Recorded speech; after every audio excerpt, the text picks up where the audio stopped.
There we go. Good evening, nerds around the world, and welcome to episode 39 of the Nerds Unite as One podcast. I am Paul English, and I will be your host tonight, and we have a terrific show for you tonight.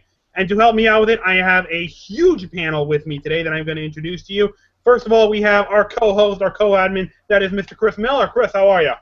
Good, Paul, and I have some words of fury to say about Nickelodeon's upcoming programming. Block these black bullshit. Yeah, we will be doing a little. We will be creating some new assholes in this show. I can assure you of that. Anyway, back to the panel. Back again, we have Mr. Jack Fern. Jack, how's it going? I'm glad to be here. I'm very happy to be here because I am going to rip Nickelodeon a new asshole for this one. The splat, they need to be butt-fucked by Steven Spielberg and George Lucas like they did to Indiana Jones in the South Park episodes. Take a number, Jack. Take a number. I'll leave George Lucas alone. He's paid for his crimes, okay? And back again, we have Colton. What's up, man? I'm Colton Hunt, and I'm a Spider-Man addict. That is quite all right. I think there are a lot of those here. Chris, it seems like you have brought us a few new people to be joining us. Why don't you introduce them? Okay, all right. Back again for the second week. He joined me on our Lord of the Rings trilogy episode. We had David Lozano. David, I mean, it's great to have you back, my friend. Great to be back. Thanks. I'm just a kid from South Texas who loves cinema, Lord of the Rings, and Star Wars especially. So I'm glad to join you guys. Yeah, no one can get enough of the Force and of Middle Earth. And then we have Mike Gillick, and he's a co-host at Geek Salad Podcast. Mike, it's great of you to join us. Well, it's great to be here. I'm glad to meet all you fellow nerds. Yes, and we have Matthew Jaso with us. Matt, great of you to join us in this whole episode. Thank you very much. I thought it was a porn link, so I clicked it, and I guess I'm here with you guys. Well, you never know where the night's going to go, so... Yeah, that's true. That's true. We have done some crazy things here on Nerds Unite as One. Although showing dicks has not been one of them, but you never know. It's about to be. Hold on a second. All right, none of that. I'm just kidding. Okay. What happened to Caleb? Yes, I was just about to ask it. Hopefully, Caleb was here momentarily. He is gone now. Hopefully, he will be back with us later today. But in the meantime, we shall proceed to carry on without him. So, everyone, tonight we are concluding Trilogy Month by discussing the Sam Raimi Spider-Man trilogy. This trilogy ran for 3 films, of course, ran from 2002 to 2007. We will get into that momentarily, but first, some news to go over. First one being, I just recently found this article a little short time ago from SplitSider.com in an interview with Simpsons head writer Al Jean. Al is saying that there is a strong possibility that the long-running animated show, The Simpsons, there is a strong chance the show will end after its 30th season. Simpsons begin. Wow. The longest running show in television history, so while it may not be the juggernaut that it was in its prime, obviously this is huge news to hear that there's a chance this show will end. I think after a while we all thought this show would stay on the air forever, so gentlemen, I want to quickly go through the line on this, so give me your thoughts about this. Obviously this would be a little sad for me being the Simpsons fan that I am, but obviously, you can't keep this up forever, and maybe it is getting to that time that The Simpsons may need to go away. Obviously, I'm a little sad about that, but we will see what happens. So, Chris, give me your thoughts on this. What do you think? I mean, it's kind of sad in a sense. I know I'm one of many who hasn't watched The Simpsons in ages, you know.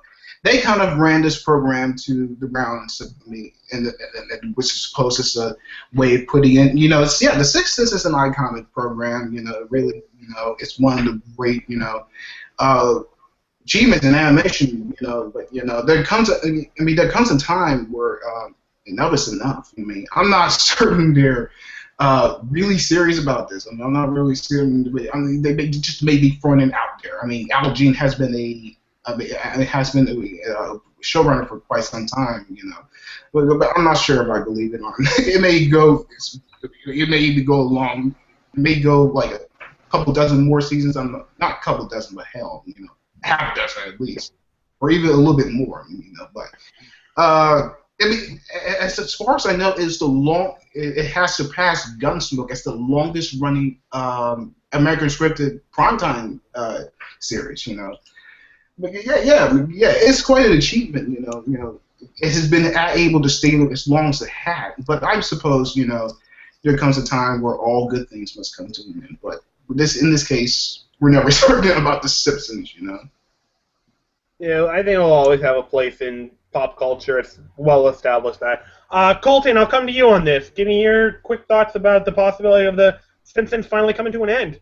Well, believe it or not, I never really watched The Simpsons that often when I was, I read the comic book more than I watched the show, and I found that to be pretty humorous. And so I don't really have much to say. It does feel weird that they actually are going to announce that they are announcing that it might actually come to an end, because I know a lot of everyone else, well, has grown up with it since the beginning of. I don't know where I'm going with this. Like I said, if it ends, then I hope they end on a high note to give everyone that stayed with them since the beginning a sense of closure and feel like a love letter to all their fans and all that jazz. So I wish them the best with if this is going to be the end. Okay, David, why don't I come to you next? Give me your quick thoughts on this. Well, it definitely is sad if it is true. Personally, I started watching The Simpsons when it first aired on the Tracy Ullman show, way back in the old Fox days, when they aired Married with Children, and I fell in love with the cartoon immediately when it got its own series, and I begged my parents to take me out to the department store in town and buy me a Bartman t-shirt, and I rocked that in elementary school. I was kind of a warped kid, I guess, because it was kind of an adult show. But I actually haven't really watched it in about 20 years, so it's been a while. But I know those characters are so iconic, Homer, Bart. But yeah, if the news is true, it is kind of a sad pop culture moment. All right, Jack, let me come to you next on this. About time it ends. I mean, I wasn't never really a huge fan of The Simpsons. I got into it after the Simpsons movie, which I loved. I don't even know you. Oh my lord. And that's when I started to like it. And then the last couple of seasons started to go downhill, especially the last two, because they started focusing more on Lisa's stories, which I didn't care about. So eventually I just stopped watching. So I think it's a good thing that it's going to end. Jack, you need to buy seasons 1 through 10 on DVD and watch those. Those were the best of the best. Not 1 and 2. Oh yeah, not 1 and 2, definitely. No. Yeah, there are a lot of episodes in season 2 I really liked, and actually there are a couple of season 1 episodes that I think are like absolute masterpieces. But anyway, so nothing else to say about that for Jack. So let's see, Mike, why don't I come to you next? Give me your thoughts on this.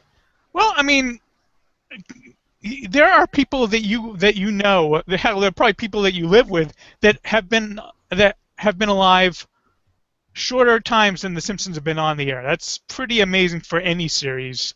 I mean, it's really sad. I mean, even I really don't watch it anymore. But even when I do catch episodes, there's still at least good 2 or 3 solid good laughs in every episode. But I mean, it's been nearing the end for a while now. I mean, earlier this year, Harry Shearer very, very nearly left the show, and he does like a good third of the cast. So the signs have been there. 30 years is fantastic for on any stretch of the imagination. Good for the show, but all good things must come to an end. Absolutely. All right, Matthew, we'll come to you next. Give me your quick thoughts on this. Don't watch it. Don't care. Go. All right then. Well, okay. Let's move on then. So we're getting close to that time, but discuss Spider-Man. But we do have, I understand there are quite a number of us here who have a little bit of steam to let out regarding the total bullshit that just occurred last week. As we all know, about, I think, a month or so, maybe it's like 2 weeks ago or something like that, Nickelodeon, which has been going downhill since 2005, and I mean very downhill, started to get our hopes up with rumors regarding something called the Splat. There were several rumors that were about what it could be, ranging from a block of on the main channel to a totally new channel completely devoted to 90s Nickelodeon. As we all know, this was when Nick was at its best with some amazing shows, both animated and live action, shows like All That, Keenan and Kel, Doug, Rugrats, Cat Dog, Angry Beavers, Ren Stimpy, Rocko's Modern Life. Classic shows that we all grew up with. The nostalgia level for these shows is through the roof. We were getting our hopes up that Nickelodeon was finally answering our prayers and giving us back these amazing shows. And then we find out a few days later they are going to be doing no such thing. While it is true that they will be airing several shows, they're 90 shows, it is actually going to be a 10 p.m. to 6 a.m. block on Teen Nick, a satellite channel. And as I just mentioned, from 10 p.m. to 6 a.m., that ain't exactly prime time. In fact, that is possibly the worst time slot they could have ever picked. All I have to say is, Nickelodeon, everyone who runs it, God damn you all to hell, you fucking retarded donkey fuckers. I cannot begin to tell you how much this news pissed me off. I threw a rant on Facebook that let's just say it was kind of bad. I probably said some things I should not have said, but I was pissed off at the time. All I gotta say is I hope Nickelodeon dies. It has not been what it once was. It needs to go away and preferably find new management that actually knows what the hell it's doing, because whoever running this company now doesn't have a fucking clue. And last, all I gotta say is thank God for Shout Factory and Amazon, which has released several of those great 90s shows on DVD. I own several of them myself.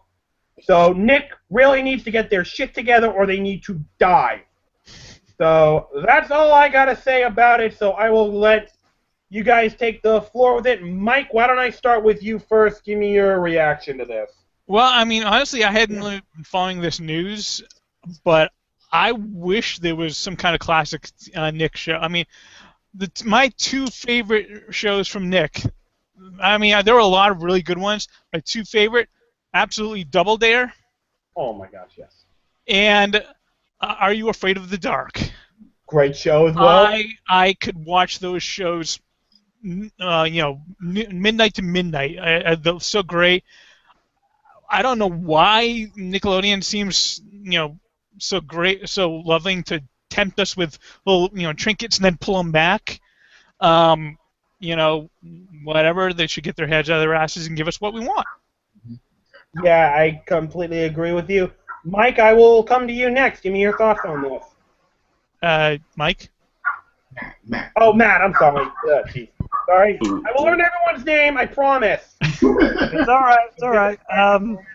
I mean, honestly, I started the 90s as a teenager and I ended the 90s as a parent. So my daughter might be mad about this, but I didn't watch any of that stuff in the 90s. So I mean, I'm not saying I don't care. I mean, it'd be cool if they did that. But if they're gonna do a 90s one, they should do an 80s one. I'll go back and watch like Pinwheel, and You Can't Do That on Television. That would be cool. But as far as a 90s thing, I mean, honestly, I love the new Turtle cartoon, so as long as they don't get rid of that, they can do whatever they want. I don't care. And knowing Nickelodeon, they probably will get rid of it at some point. All right, No, Jack, it got renewed for 2 seasons.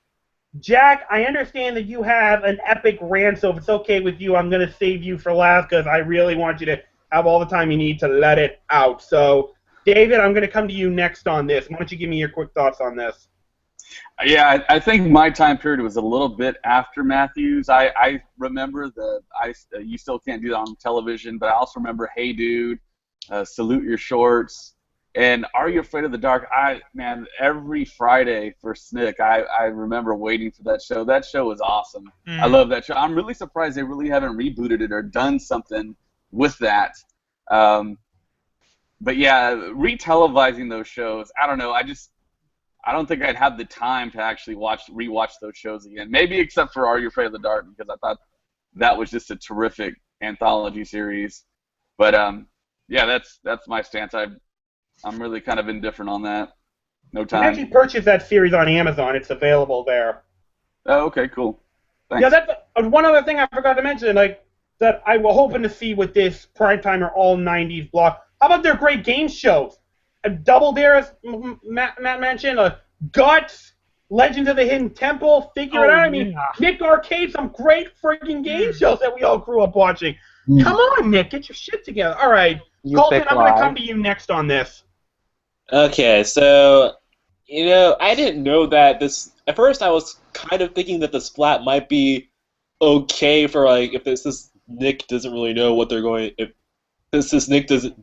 It's a block as opposed to a whole channel, since Nick doesn't know if that would actually work in the long haul. But now that I know that it's actually going to be airing on Team Nick, I mean, didn't they already do that with the 90s or all that? So... Yeah, so they're changing the name and extending the timeline.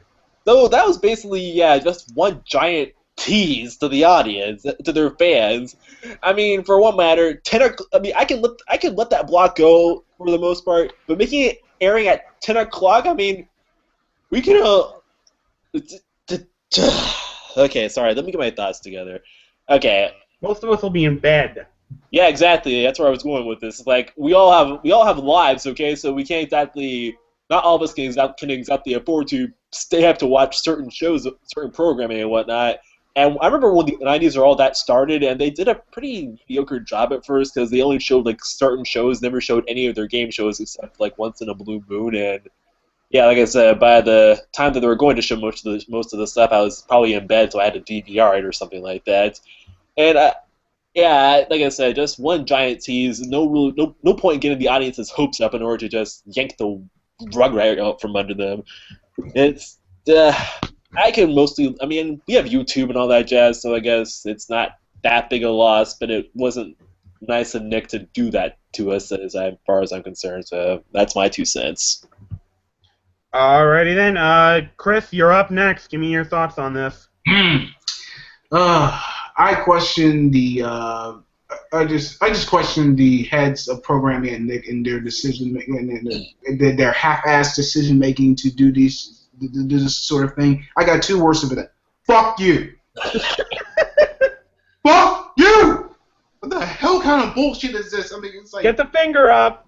It was like, what the hell? I mean, get your hands out of your asses. God damn it. I mean, 10 p.m. What an inconvenient way to just schedule these classic programs. Yeah, sure, them maybe, like, a couple of them may have dated, being a product of the 90s, like Kenan and Kel and all that, but these were, these were programs that provided a lot of entertainment for members of Generation Y.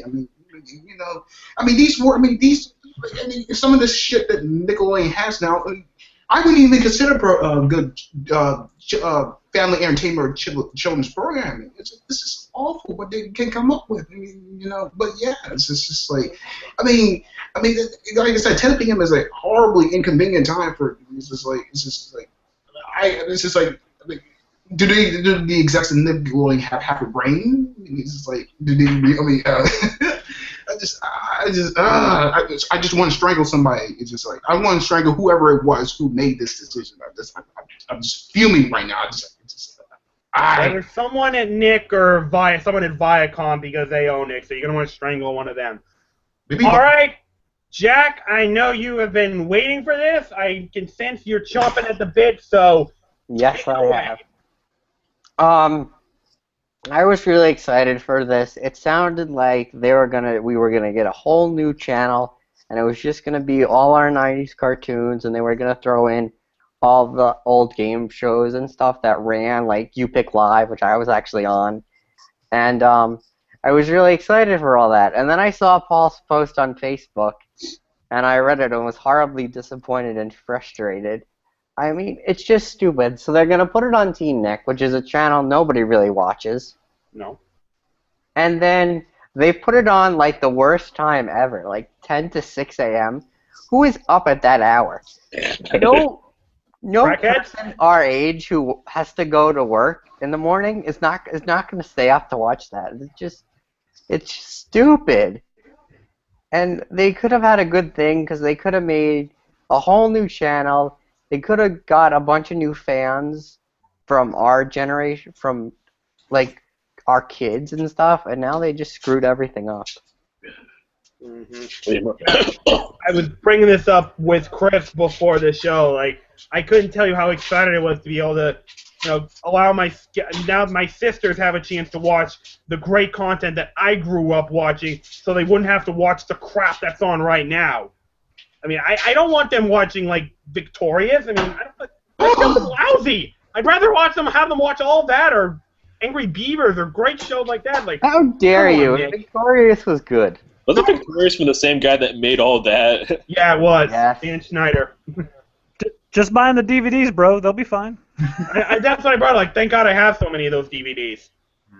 All right, so that's going to wrap up the news and notes. All right, so thanks all for being there. And now it is time to get to the main topic of the day, the reason we're all here. It is time to discuss the Sam Raimi Spider-Man trilogy. Woo!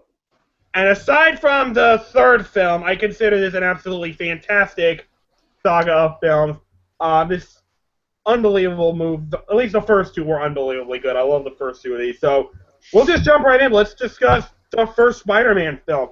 I freaking loved it. I thought the story was great.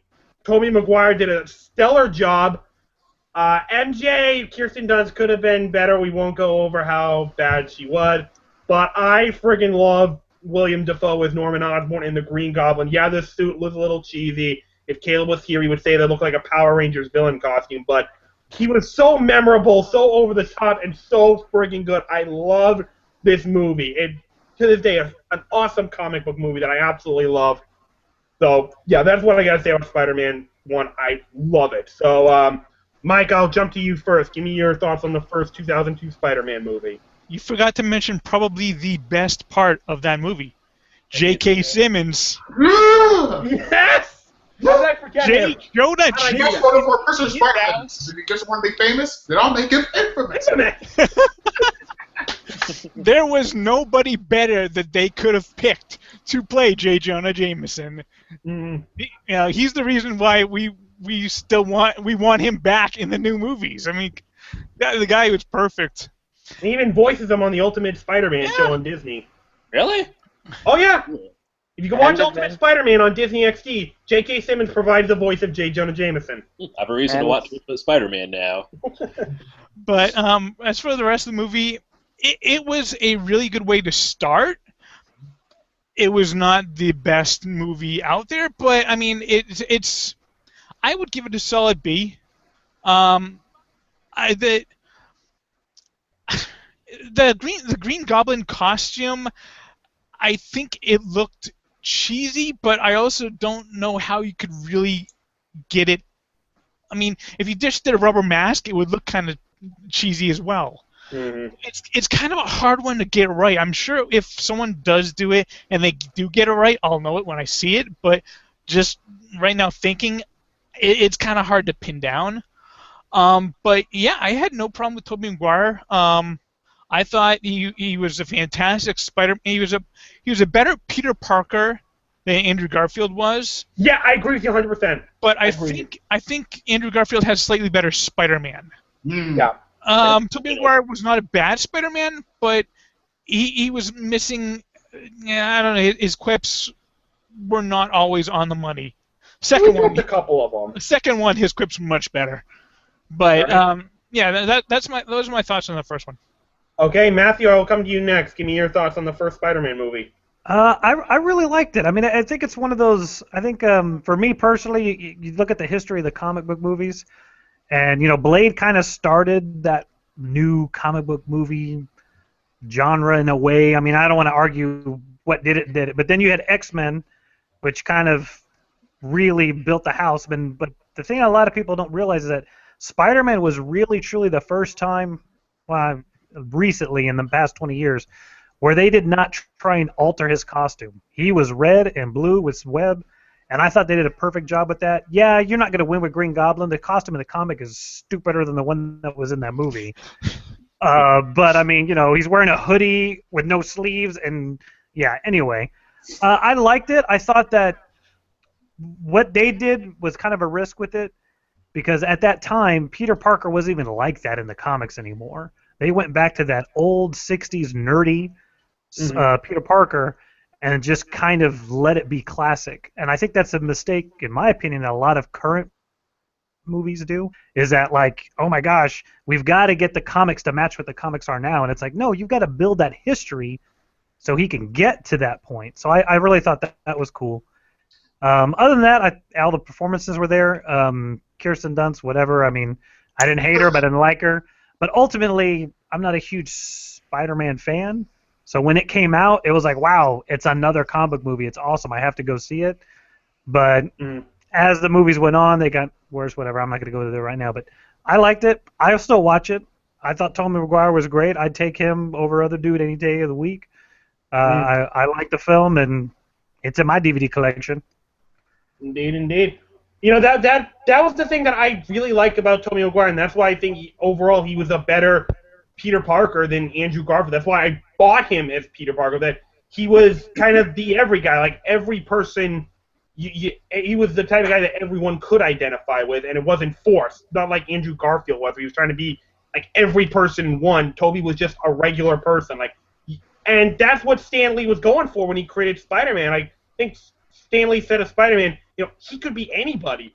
And that's what Tobey Maguire brought. Like, you could walk past the guy, you'd never suspect anything of him. And that's why I didn't like Andrew Garfield. You knew, like, Andrew's one of those guys, you walk in there, and he walks in the room, he's the face of the party. Everyone, he's, like, the coolest guy in the room. That's not what Tobey Maguire had, and that's why I liked him better. So anyway, Jack, give me your thoughts on the first Spider-Man movie. This first Spider-Man was really good. I'm a huge Spider-Man fan. I thought the Green Goblin look, now that you think about it, is kind of silly. But I thought he was really good. Willem Dafoe is a great Green Goblin. I mean, he was actually kind of scary, especially the one scene where you had him, like, hearing the goblin voice in his head while he's, like, sitting on the chair. It was really cool. And then you have his death, which is awesome. Don't tell Harry. And then you have the best Aunt May we've ever seen on screen so far, Rosemary Harris. And then it was just really good. You had some cool fight scenes. And, his pumpkin bombs where he incinerated people was pretty cool. So it was a pretty cool first movie. All right. David, I will come to you next. Give me your thoughts on the first Spider-Man movie. Well, growing up here in South Texas in the late 80s, early 90s, Spider-Man was huge. Spider-Man was everywhere. Spider-Man merchandise was everywhere. And I bought a huge chunk of it. So I was a really big Spider-Man fan when I was a little kid. And I'd even watched that TBS show where they would have Spider-Man crawling on the buildings. And it was awesome. I really loved it. But they stopped airing it for some reason in the 90s, in the late 90s. I could never find it. This was before YouTube, of course. But when I was going to school in San Antonio, I had a job at McDonald's. And I had a manager. She was an older lady. And I thought I had nothing in common with her. And one day, she just brings up Spider-Man out of the blue, and I'm like, what the hell? And she's like, yeah, I heard they're making a new Spider-Man movie. And I'm like, yeah, I heard that too. We might be getting some pictures on the internet. So the next week, those spy photos came out of Tobey Maguire in the suit, and I was like, holy crap, they did it right. It's going to be awesome. And I told my manager about it, and she's like, cool, who'd they get to play Spider-Man? I said, Tobey Maguire. And she was like, Tobey Maguire? Isn't he kind of like small and kind of nerdy? I'm like, yeah, that's exactly who Spider-Man is. It's like perfect casting. And I heard a lot of other people make those same types of comments. And that kind of bothered me, that kind of the general populace was kind of maybe thinking this. And when that teaser trailer came out with the Twin Towers, that just blew me away too. I thought they were on the right track, and finally when the movie did come out, I mean, I was feeling it. I mean, it was tangible. You could feel what was about to happen. I mean, it was crazy. I haven't had that feeling, but maybe three, 4 times, maybe with like The Phantom Menace, The Dark Knight, and this. And to me, people will talk about Blade and we'll talk about X-Men as being the first superhero movies. But for me, it's Spider-Man. Spider-Man brought us all together. Nerds, jocks. I mean, everyone went to go see that movie. That first weekend was huge. Before digital cinema, I had a buddy that worked in the movie theater, and he told me what they had to do to accommodate the demand to see that movie was take the main theater and daisy chain the projector over across the hallway to the smaller theaters just so they could accommodate the demand. Cool. And I'll never forget when he told me that, because that was just mind-boggling to me. And I think he said the only other time they did that was for Jurassic Park. That's how big Spider-Man was down here in South Texas. And I was like, if it's that big down here, it's that big everywhere. And, of course, it broke box office records. And for me, that film, Tobey Maguire's performance was right on. Willem Dafoe, like y'all said, the costume for Green Goblin maybe was kind of cartoonish or kind of off, but to me, I had no problem with MJ, Kirsten Dunst. To me, I thought she was perfect. I don't know if it was because of my Spider-Man fandom, but I thought that movie was perfect, right on.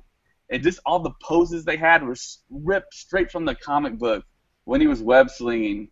And I mean, there are a few minor variations, like the web shooters. The web actually came through his skin, but I mean, that's to me, that's forgivable. But that first movie, it was huge. It was huge for me, even though I wasn't a kid anymore, and I kind of like veered away from that. But I thought it was huge. I thought it was awesome. I thought it was a great first movie. Okay, nice. Colton, I'm going to come to you next. Give me your thoughts on the first Spider-Man movie. All right, Spider-Man. Like I said, he's my favorite superhero. He's been my favorite since the Spider-Man the animated series back in the 90s, or 90s programming. But anyway, when I saw this movie, I really enjoyed it. And one of the reasons I liked it is because, much like the X-Men, Spider-Man did a good job introducing us to another side of the superhero genre, in that he's a teenager that's been picked on nonstop, and as such, Peter thought more about himself as opposed to others when he got his powers. But it was written in a way that made him relatable, you know. And Tobey's acting, I think, was at his best during the origin story when he was stalking Uncle Ben's fake killer. We'll get on that later. Yeah, we'll get to that a little later. But he was stalking Uncle Ben's killer, and it was like something out of a horror movie almost. And I don't think the movie quite reached that same level of intensity after the killer died. Not to say that the rest of the movie is bad, however. I think the casting was on point, as was the acting from William Dafoe, just aside from one or two moments where he went hammy even for the Green Goblin. And I think Kirsten Dunst also managed to inject life into what could have been a pretty static character, and James Franco even got me to feel sorry for Harry.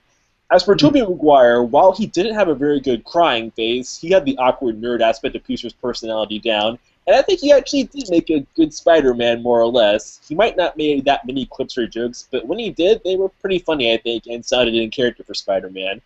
I also like the way that Norman tried breaking Peter, thinking that the city would reject him, as it was another good way to call attention to the fact that Peter was barely out of high school and thus was easy to manipulate. This does lead to an issue I have with Spider-Man 2, but we'll talk about that later. Some of my negative comments about Spider-Man 1, however, are the fact that by the time Spider-Man and the Green Goblin had their first fight, the Green Goblin has literally accomplished everything he set out to do. Hold that thought. I need a drink. All right, well, Colin, while I have you stop, let me ask you this question. Regarding Peter's crying face, have you ever looked at yourself in the mirror when you cried? No, I know I look silly. Yeah, I think everybody, it is next to impossible to naturally look good when crying. And that's why I get really pissed off when people complain about Tobey. They, oh, he looks so ugly when he's crying. You know what? You do too, so shut the fuck up.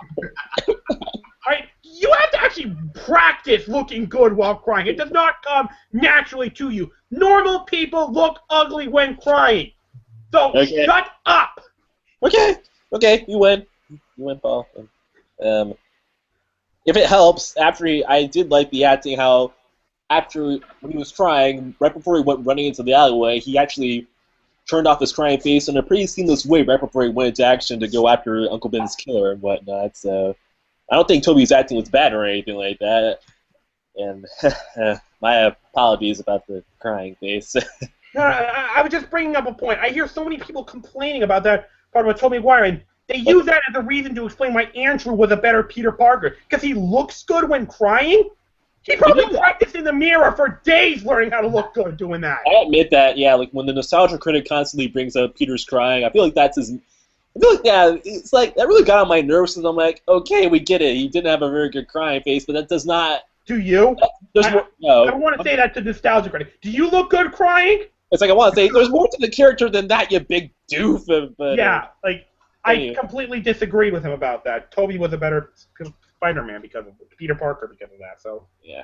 And I will agree that Andrew Garfield, he does not look like the kind of person that would be a social outcast. No. I'm not sure if he was actually being written as that, but it was I don't know. He was written as a hipster. Like the movie kind of like went back and forth on whether or not he was an outcast in that film, but well, we're not talking about the movie, so let me get back to my negative. Shit. Well, I actually really do like the Amazing Spider-Man, but that's another story. Yeah, that's another discussion. Anyway, back to my negative points. Like I said, Norman has accomplished everything he set out to do by the time he and Spider-Man had their first fight, in that he crippled his competition and then he killed the board of directors. So it's like, why is he still the Goblin? And he's basically, there's no other reason for him to be the Goblin other than the fact that the performance enhancers drove him insane. And I suppose showing that the Goblin was chaotically evil was the point, but he also wants Spider-Man to join him for some vague reason. On the other hand, it could also be argued that it was meant to show that Norman saw Peter more as a son than he did Harry, since all the Goblin's actions were a result of things Norman wanted to do. But Norman also was shown to care for Harry, so I'm not sure what to think. As for Jameson, I'm not sure how I felt about his characterization in this movie. Spider-Man 3 shows that he has principles, but in this film, and correct me if I'm wrong, he knowingly prints wrong information about Spider-Man for no other reason than because it's going to sell newspapers. I'm like, okay, Jameson's a jerk, but he at least has some journalistic integrity, you know? But aside from that, I still think it's a good movie. Motivation issues aside, Norman was a pretty intimidating bad guy as the Goblin, and the ending fight was probably one of the most brutal fights I've ever seen in a superhero movie, and it had a great cliffhanger ending, though I did have to scratch my head at MJ touching her lips as if she realized from kissing Peter that he was Spider-Man. I don't know. But, oh yeah, one final thing. The opening scene, the opening credits for every Spider-Man movie, I loved them. They were like almost like the best. They were like a wonderful way to set the mood and get the audience pumped up for every movie, along with the music being just epic. Yes, indeed. Very good soundtrack. All right, Chris, I'm going to come to you next. It's Spider-Man 1. Talk about it. Yeah, well, this is a very well-done translation of the comic book. Everything from the cobwebby opening credits to the final scene of Spider-Man swinging around New York City. Sam Raimi really pulled it off tremendously. You know, the casting was spot on. You know, I mean, Tobey Maguire was a wonderful Peter Parker, and I mean, I'm not sure crazy about his Spider-Man. It was a pretty okay, but he seemed to do the role justice. Willem Dafoe scared the living shit out of me as Green Goblin. Yes, the costume was pretty terrible, you know, pretty cheesy, you know, but yeah, the action sequences were well done. The humor was this is perfectly timed, you know. You have a great, Harry Osborn and James Franco. I love Mary Harris as May Parker. She had the warmth and the sense, and also the sweetness of May, you know. But this was at the time when it came out. Remember, this was a movie that broke the opening weekend box office, like 114 million, which was unheard of at the time. You know, this has significant crossover appeal. I mean, I imagine how this was when Michael Keaton's first Batman movie came out. It's just like you had that, not only the comic book demographic, but you had the people who had never read a Spider-Man comic book before. It had that kind of curiosity, that kind of electricity. You know, everyone wanted to go see it. You know. And the thing is, this movie feels like a comic. It's like a comic book. It embraces its origins, but yet it treats this material with respect, you know. And Sam Raimi, he's probably the biggest Spider-Man fan, and he did the character justice. And Tobey Maguire's, portrayal of Peter Parker. Can you say our rivals Christopher Reeve's portrayal of the Man of Steel in the first Superman movie back in 1978, and it has a few visual homages to that first Superman movie. When Peter Parker's running down the street and he rips open, you see the reveal of the costume. That's reminiscent of Clark Kent, running down the street, rips open his suit and reveals the Superman costume. Running around the revolving door, Yeah, there's some quips and homages like that. Like I said, it's a perfect translation of the comic book. It blended its elements so successfully, and I'm not really crazy about Kirsten Dunst as Mary Jane. I think she was so, but yeah, this is this is a great one in my book. All right, seems like this first Spider-Man is universally loved, so let's move on to the next one. That is Spider-Man 2. Now, Spider-Man 2, to me, not only is it my favorite Spider-Man movie of them all, but in all honesty, after really thinking about it, not only I consider this film not just one of the best comic... No, let me go back to that. After really thinking about it, this Spider-Man 2, to me, more so than Dark Knight, and possibly more so than the Avengers, I consider Spider-Man 2 the gold standard of comic book movies. Nearly everything about this film was spot on. A phenomenal storyline, great action sequences that far exceeded the first one. Tobey Maguire was at his best in this movie. The moral dilemmas that were brought up were very well handled. The one-liners, when he did use them, they were executed to perfection. Aunt May was solid as always. Kirsten Dunst, she was, but she didn't drag the movie down. J.K. Simmons as J. Jonah Jameson was friggin' awesome. But what really sells this movie for me was Alfred Molina as Otto Octavius. To this day, one of the best portrayals of a comic book villain I've ever seen. I loved everything about his performance. He was so amazing. And even James Franco is, in Mourning Harry, his obsession with figuring out Spider-Man, that was amazingly well handled. And it sets up what was supposed to be an awesome villain for the third one, but we'll get to that in a moment. But yeah, I love everything about this movie. Yeah, the moment with MJ and what's his name, the astronaut, John James, and yeah, that was kind of unneeded, but everything else about this movie is just perfect to me. So that's why I love Spider-Man 2 so much. Tobey Maguire's performance and Alfred Molina's performance, they do it for me straight up. Spider-Man 2, the best comic book movie that I've ever seen. So that's what I got to say about it. Mike, I'll come to you first on this. Give me your thoughts on Spider-Man 2. I'm not going to say it's my favorite comic book movie of all time, but I am going to say it is a fantastic movie. This movie it got so many things right. It ticked off so many of my checkboxes of what I like about this movie.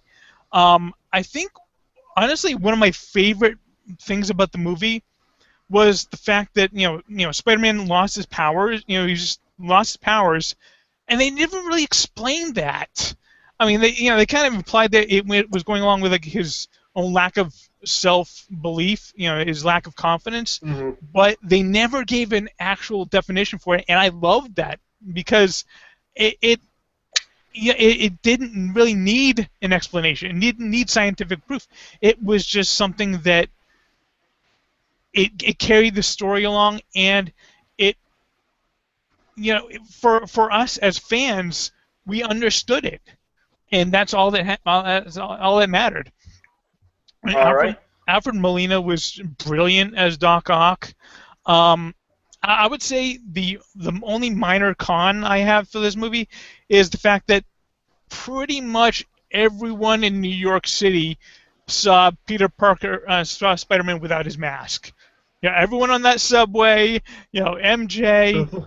Harry, the train sequence, Doc Ock. It's pretty much,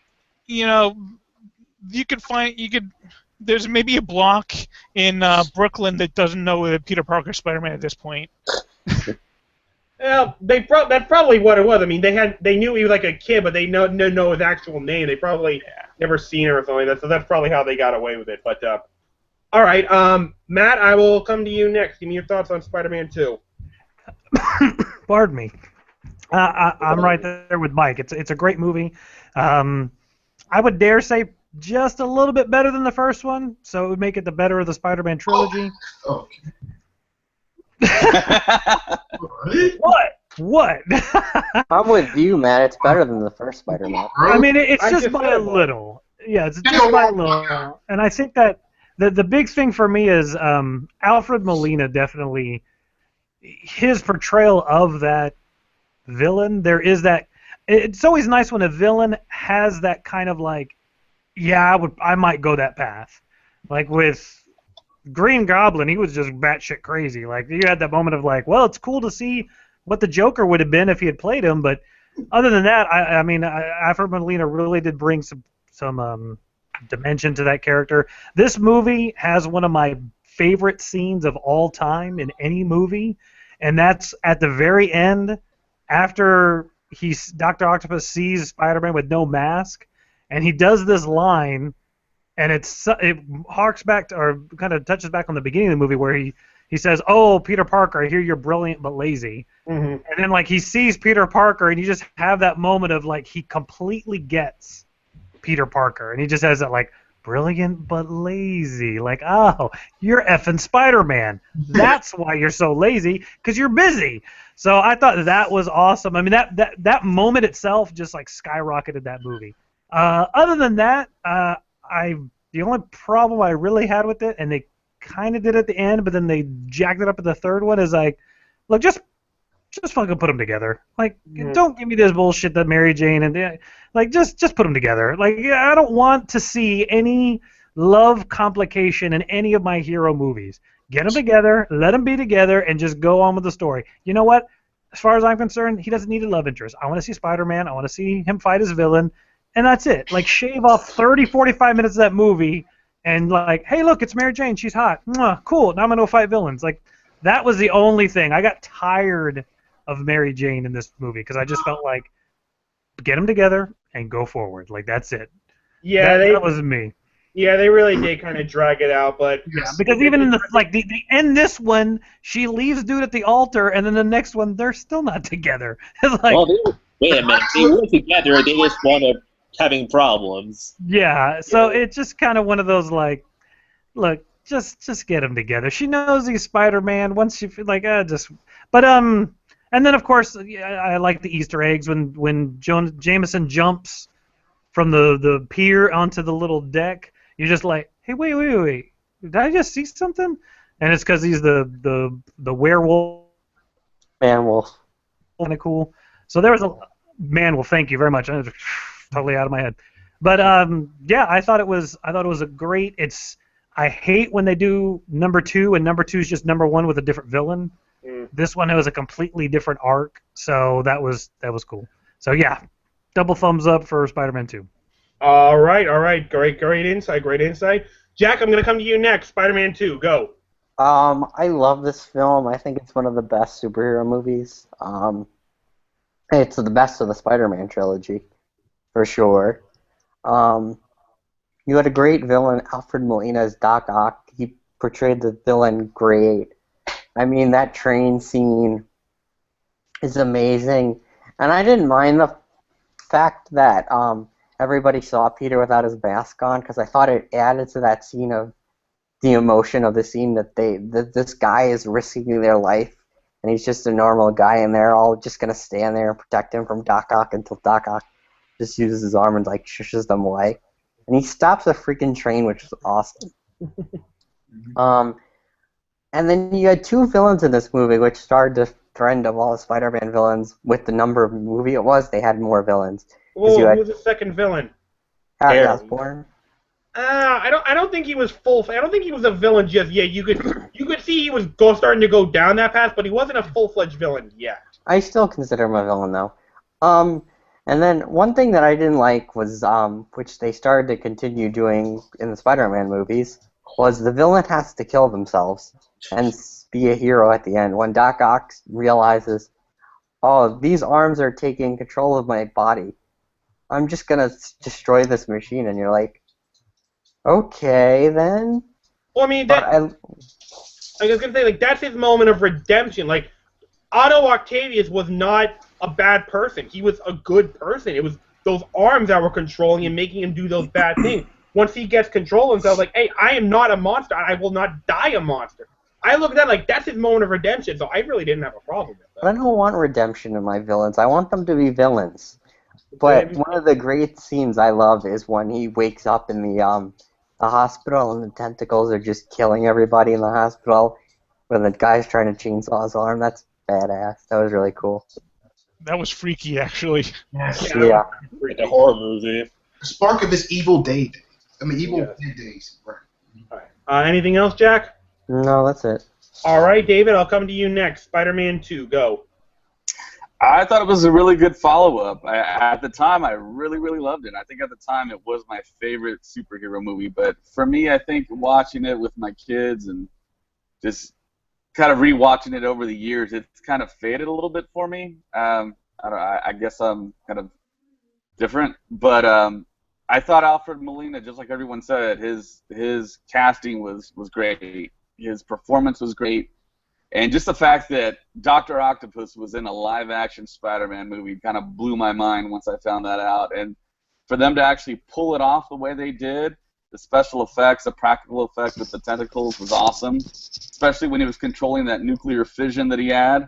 I thought that was also awesome, a little bit of science in the movie. But one thing I've never heard anyone bring up about this movie was what was up with Mary Jane's look in the movie. She looked like she was sick or something. What? Did anyone notice that? No, not really. Not really. She looked to me kind of sickly or something in this movie. Those eyes ever to me. Maybe a little bit underweight, perhaps. I don't know, the hair and the clothing and just her overall posture. I'm like, what the hell's wrong with Mary Jane? Anyways, I guess it's just me then, because no one ever brought it up. But yeah, the train scene was awesome. I really love that, how he stopped the train and then he had to reveal his identity, and then yeah, that was just to me kind of like what Matthew said. The movie was different from part one. It wasn't just another kind of rehash of part one, and I definitely do remember that at the time when Roger Ebert gave his review, he said it was the greatest superhero movie of all time. And I think he held that point up until his death. And I thought it was fantastic. I thought it was a great follow-up. Mm-hmm. All right. Colt? Oh, where'd Colton go? I'm right here. Okay, you're up next then. Give me your thoughts on Spider-Man 2. Okay, before I start showering this movie with praise, I'm going to mention one of my main issues with it. Okay, so in Spider-Man 1, the Green Goblin tells Peter that the city will eventually hate him despite everything he's done. I feel like Spider-Man 2 could have explored that very fact, and at first it seems like they actually are, as Peter tells Jameson that he's turned the entire city against him. The problem with this is that every time we see someone interacting with Spider-Man, they're showing nothing but undying admiration for the guy, outside of that one person that says, "Whoa, he stole that guy's pizza!" And I was thinking it was one of my favorite aspects of Spider-Man has been the whole hero or menace storyline, yet the Raimi trilogy more or less just skimmed that. It was a bad case of show don't tell, where we're told that the city is against Spider-Man, but every time we're actually shown how the city reacts to them, like I said, they love him and all that jazz. Yet Spider-Man 3, we're going to talk about that later, but it's not a case of Peter simply thinking that the city doesn't like him or anything, because, I don't know. Jameson confirms that the city is against Spider-Man, and it just bugged me. But I can let that go nevertheless, because like all of you guys, I really enjoyed this movie. Well, I think the film also suffered I think that Dr. Octopus had a rather flimsy reason for going bad, with the arms basically making him do so, but I can let that go thanks to Alfred Molina's acting. It was very tragic, and I also liked how they remembered one of the best concept of Dr. Octopus, and that he was a scientist. So rather than making him someone that wanted to destroy the world, he was out just trying to do something good, but just going about it the wrong way, I guess you could say. Anyway, I know people have issues with Mary Jane, but I actually liked how she let Peter have it for flip-flopping her whether or not he loved her, and it was nice to see that she had a life of her own. And speaking of having a life, I feel like this movie did a better job exploring just how damaging being an average Joe that's also a superhero can be. Peter's living in a dead-end apartment, working 2 jobs to make ends meet, loses one of those jobs, and in general, life just seems to loathe that guy. And Toby Maguire did an excellent job just showing how utterly defeated Peter seemed by the time he just gave up being Spider-Man. Now, I don't quite understand how his emotional state was affecting his powers, but I'll let that go because they executed the story really well, and it did fit in with Peter's life sucking since he was now losing his powers to top everything off.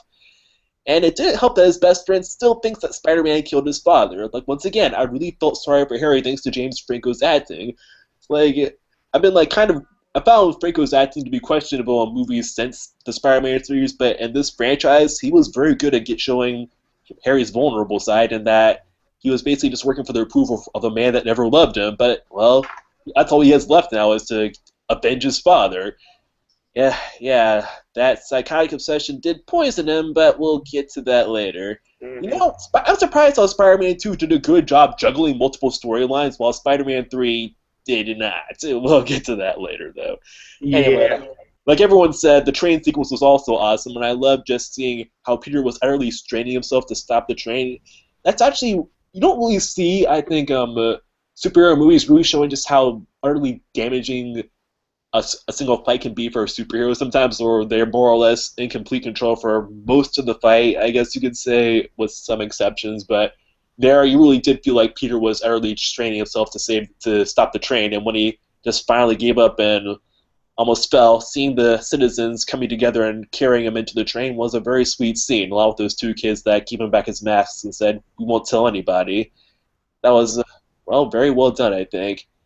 Anyway, despite all the drama we had to endure, though, this also might be one of the funniest Spider-Man films in the entire series.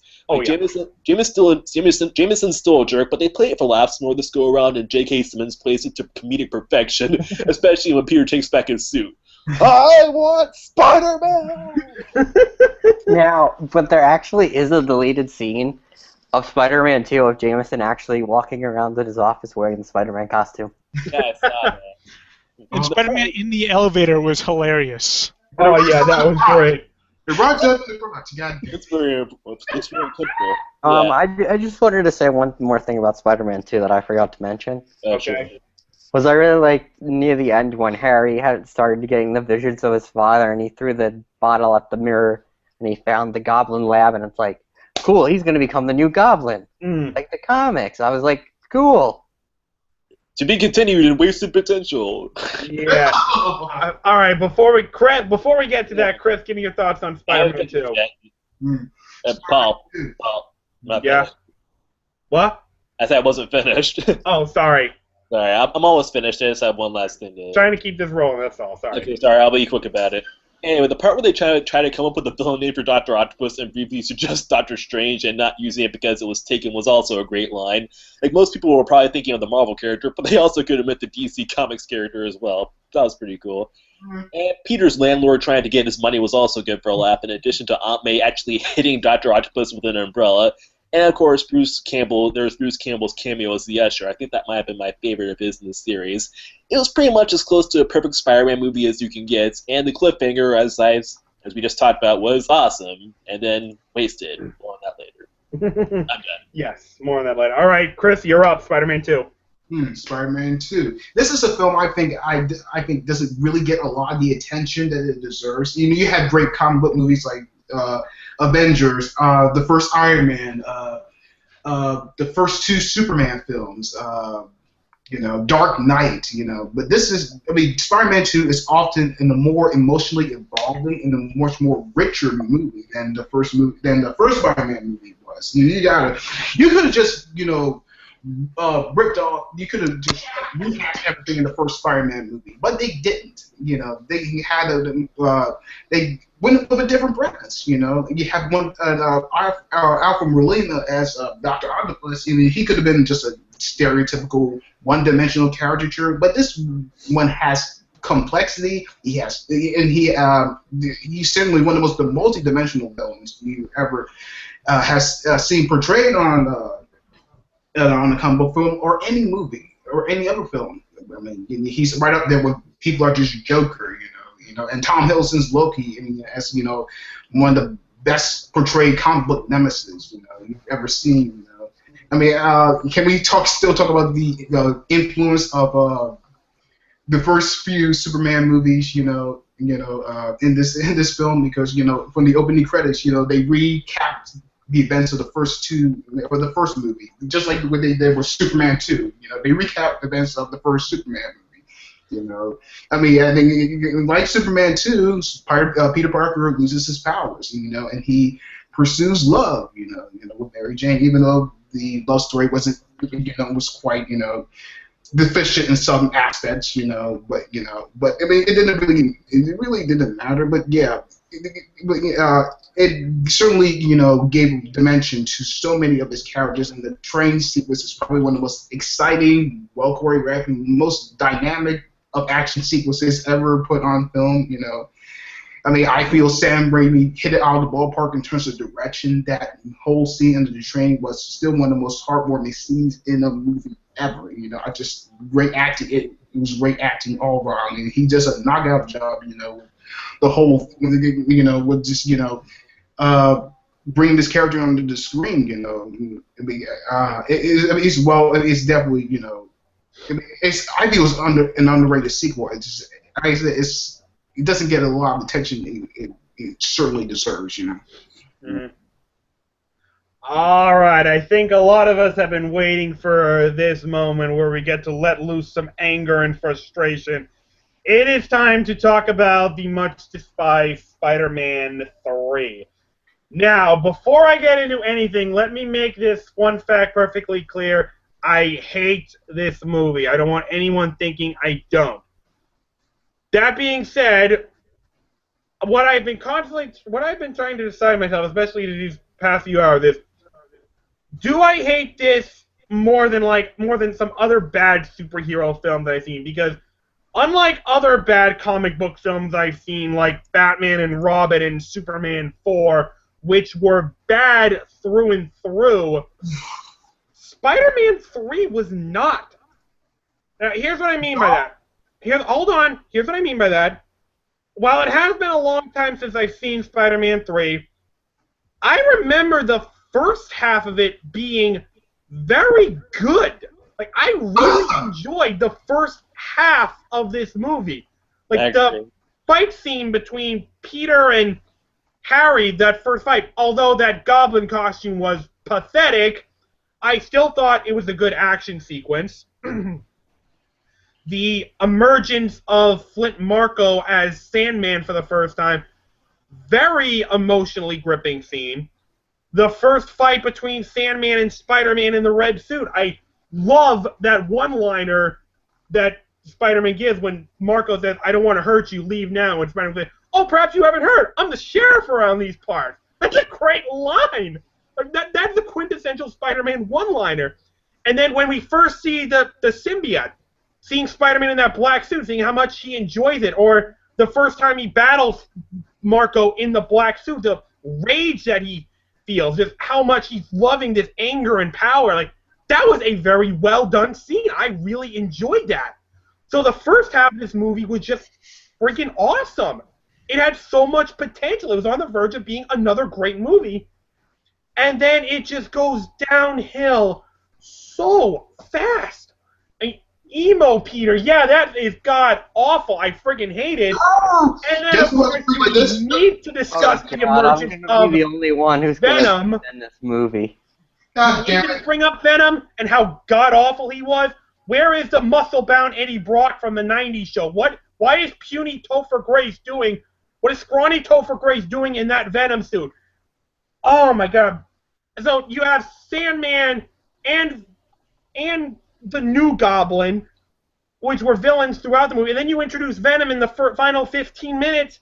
I mean, he wasn't even in the suit for all that long. It's just the second half of this movie was just god awful. The final fight scene was anticlimactic almost.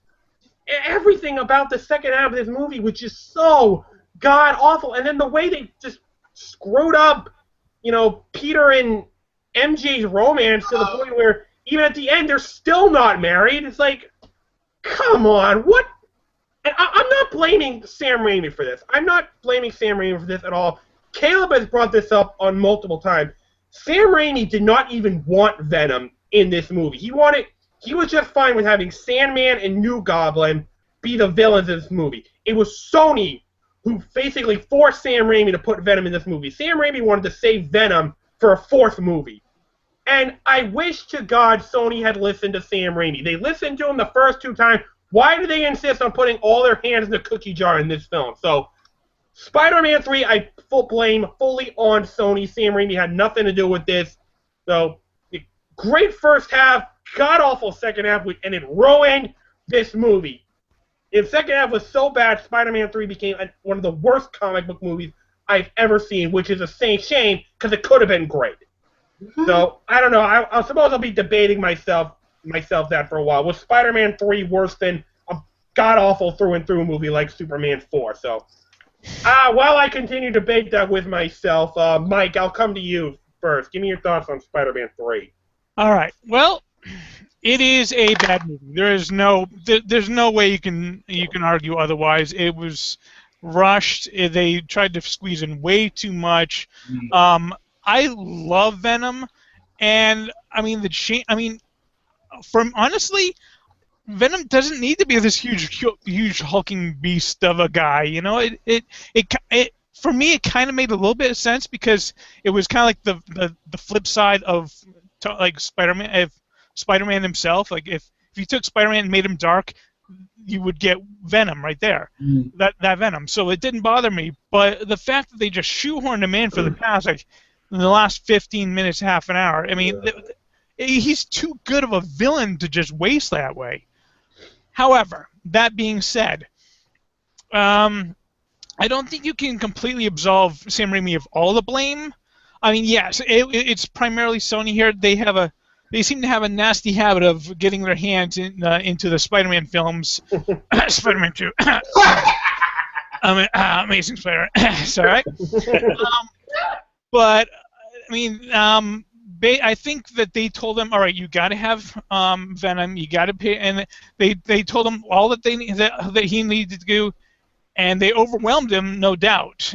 But he still, I think he did as good as he could do with what he was given. Mm-hmm. I think he could have put his foot down a little bit more, and he could have made it a little bit better film. But I mean, he is too good of a filmmaker. You've seen it in other movies. I think if they'd like taken the reins off of him, we would have gotten a Spider-Man 3, Spider-Man 4, and on the flip side, we wouldn't have Spider-Man in the MCU now. That is a valid point, I guess. Yep. Yeah. So I mean, I think if you had just had him got the black suit on, drop the emo stuff that was just silly, and had him, fighting Sandman alone, and maybe even, Harry, you could even, get Harry as the next Goblin or whatever the hell he was called. Called anything actually. Yeah. And if they then ended it with him getting the suit off, and then maybe in a post-credit sequence you saw it getting onto Eddie Brock, and that would have kind of foreshadowed Venom for the next movie. That would have been phenomenal. Instead, they tried to cram it in, and it became Fantastic Four, the current Fantastic Four. Yeah, the final battle was just silly, and it was just laughable, and it could have been so much better. That's my. Okay, Matt, I will come to you next. Spider-Man 3. I think that this movie kind of what happens to a lot of any franchise, but a lot of these comic book movies is that once they get the franchise going, it's like they just want to say, here's all the stuff you want. Here's all the stuff you like. Or, he had one villain per movie, and then it's like, okay, it's a valid franchise. It's making money. All right, we got to put Venom in there. We got to have, I want Sandman. We got to do this. And yeah, I think Mike's right. You can't exactly blame Sony for that movie. I mean, there's a lot of factors that go in there. If they said, hey, you need to have Venom in there, and Sammy Raimi's like, okay, I'll put him in there, well then, if it was a problem to have all those villains, then he should have just taken Sandman out or taken the Harry thing out. You could have taken some of your own ideas and turned it into just Venom and Spider-Man. So can I say that Sony killed the movie solely? No. Is it a conglomeration of all these different things that went horribly wrong? Yes. Plus, being a third movie, third movies are always hard to kind of keep that energy going.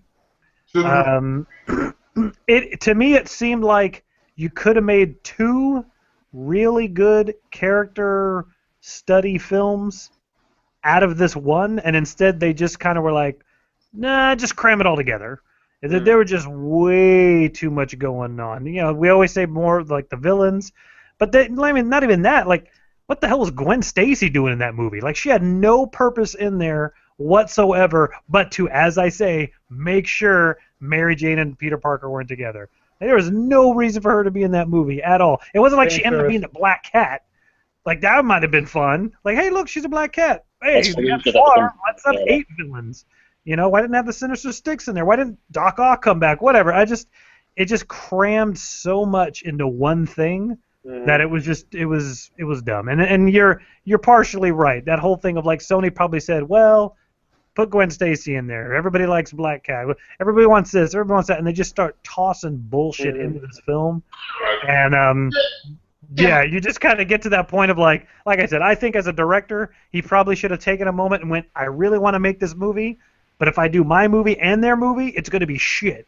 And instead, he should have just like, all right, just junked everything and said, you know what? I'm going to grab this Todd McFarlane drawn Venom saga. These are my storyboards. I'm just going to make this movie. That's what I think. Is it a horrible movie? I can't say it's a horrible movie for 2 reasons. One, I think I've only seen it twice. And 2, I think the second one being so good, there was a lot to live up to. There's a gap. I mean, it's kind of like The Dark Knight. Like, I'm sorry, it doesn't matter how good The Dark Knight Rises was. It was not going to be The Dark Knight. It just wasn't. Like, that movie was so awesome. Dark Knight Rises being an okay movie turns into a shit film because it's not great. So I think The Dark Knight Rises better. What? Whoa! Wait, better than what? Better than what? The Dark Knight. No. You're done. Get out. You're done, Jack. You're done. Go. I'm deleting you right now. You're done. You're done. You are so done. Goodbye. Hey, Max, just to clarify, Gwen Stacy doesn't become the Black Cat. That's Felicia Hardy, all right? Oh, I know that. I'm just saying, like, there was no purpose for her to be there, but they could have done something with her, and they did nothing but keep her apart. Like, yeah, I know it's not the same character. I'm just saying, like, why was she there? There was no payoff. There was nothing there but to make sure Mary Jane and Peter Parker weren't together. Yeah, pretty much. But no, that's kind of my thing on the third one.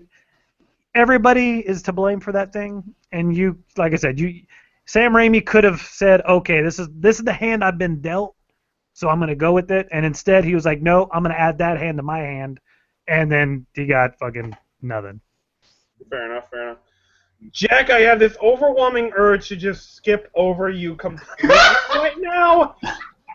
I will be fair this time and allow you to talk. However, your future with this show has been severely jeopardized. I think Caleb, Chris, and I need to have an admin meeting to contemplate your future, but that's for another time. So, while you're here, Jack, you may proceed with Spider-Man 3. Make it count, for it may be your last time. Yes! I kind of actually like this movie, but there are some things that I didn't like that are just stupid. Like, I'm a huge Gwen Stacy fan, so I thought it was cool they put her in the movie. But they, like he was saying, they didn't do anything with her, except for basically she was just like a plot point.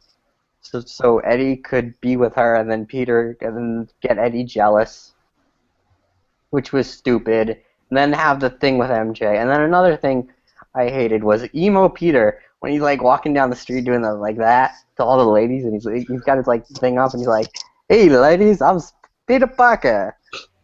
Ugh. And then when he does the whole dance thing and he accidentally slaps Mary Jane, I'm like, she gets mad at him for that? It's an accident. You're dancing and you actually slap someone. Like, that's never happened. He was actually in a fight when he slapped her. Oh. Oh, yeah. Yeah. Yeah, but he was in a fight. He wasn't fighting her, so, cut him some slack. I am cutting him some slack. I'm just correcting you because. Another thing was they didn't do Venom good at all, and then they just killed him. And then they made Eddie Brockman saying, I'm gonna go jump in. The bomb is coming straight for the symbiote. I have a chance to survive, except I'm gonna do the stupidest thing possible and jump into an oncoming bomb, which was stupid. Now for the things I actually liked. I actually cried during this movie. Oh boy. No worry. Okay. Okay, where did you cry? We all cried for this movie. Yeah, I cried because it was so bad. No, I cried in a sad way, in a good way. Right. I cried during the when they were doing the flashback and they were showing when Flint Marko was robbing Uncle Ben. He's like, you don't have to do this, and I teared up at that point when Uncle Ben was shot.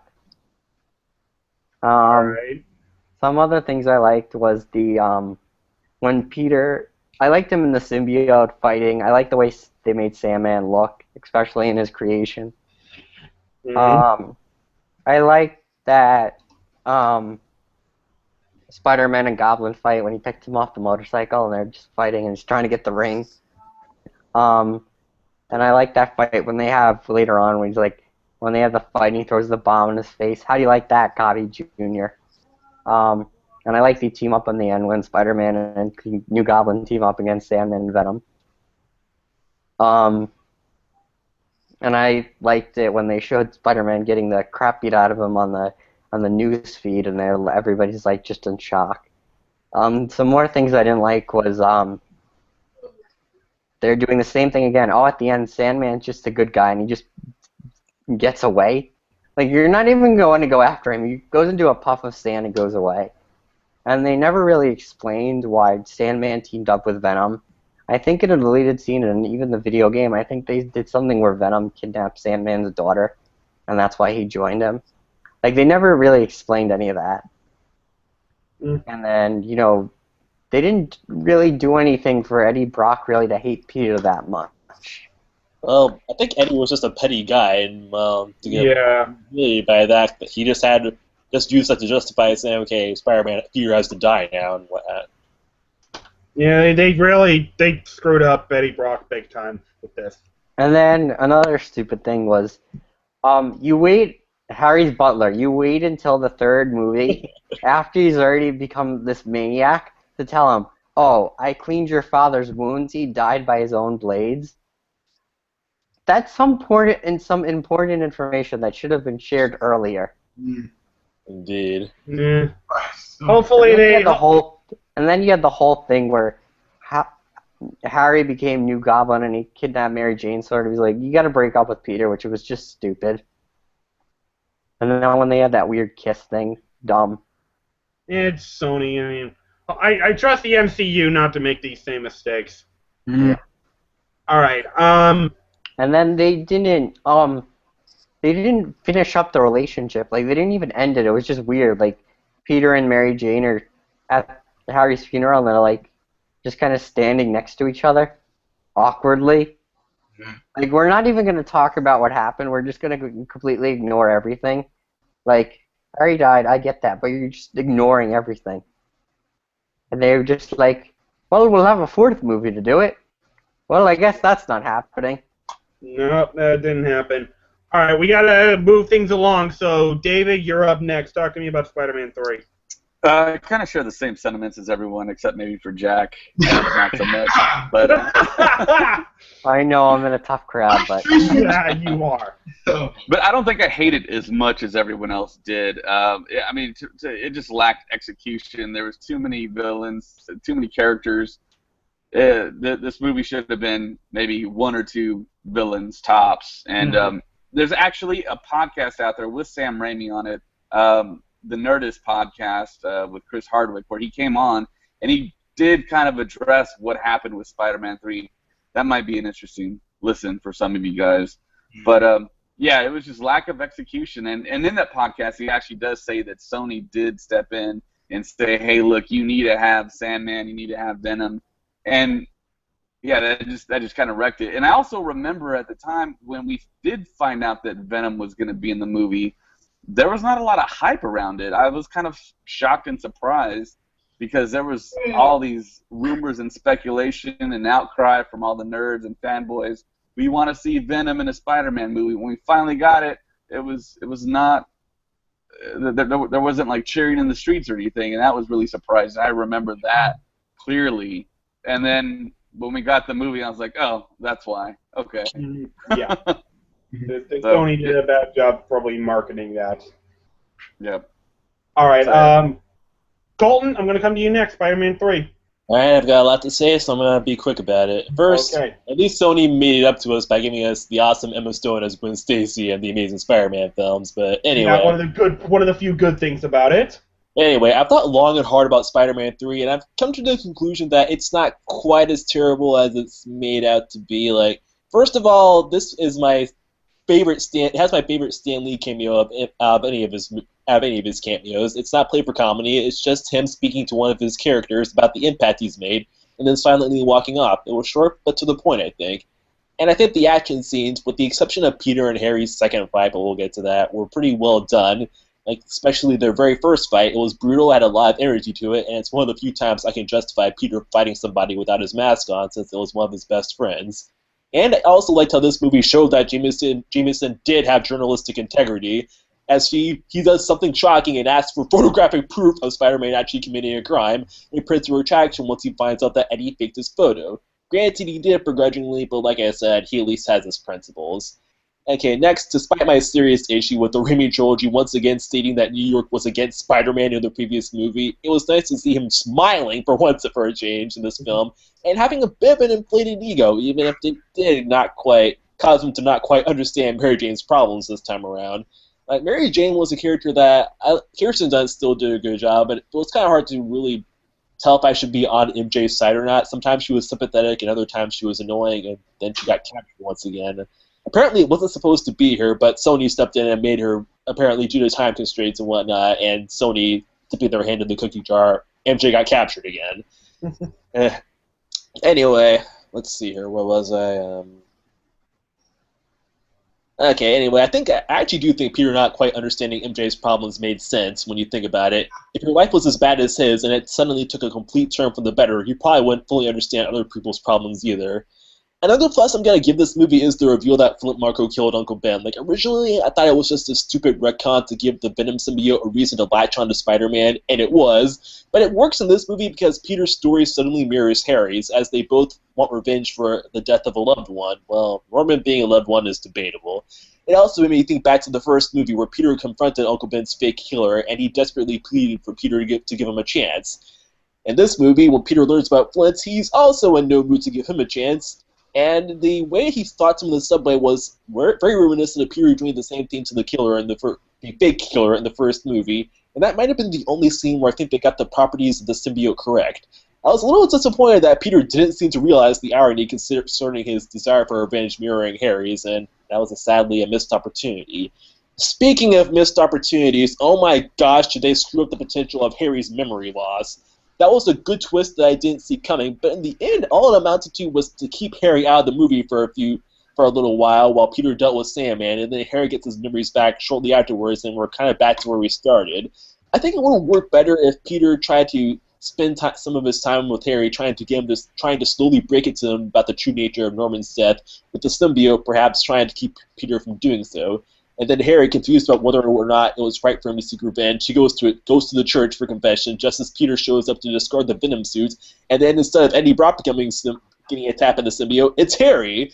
And the symbiote then forcibly restores the worst bits of Harry's memory to the point where it drives him insane, and he seeks out Sandman to help kill Peter, believing that it's the only way he'll find peace. With the film ending that's functioning as a partial sequel hook concerning Eddie wanting the power of Venom for himself and whatnot. It would have been a good way to really do the climax Peter and Harry's story as best friends turned bitter enemies, I think.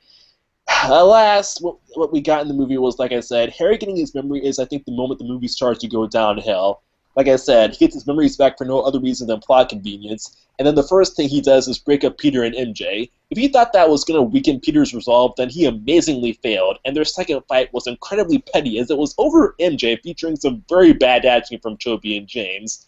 The breakup scene also didn't make that much sense because Harry was watching MJ from a distance and thus couldn't hear what she was saying.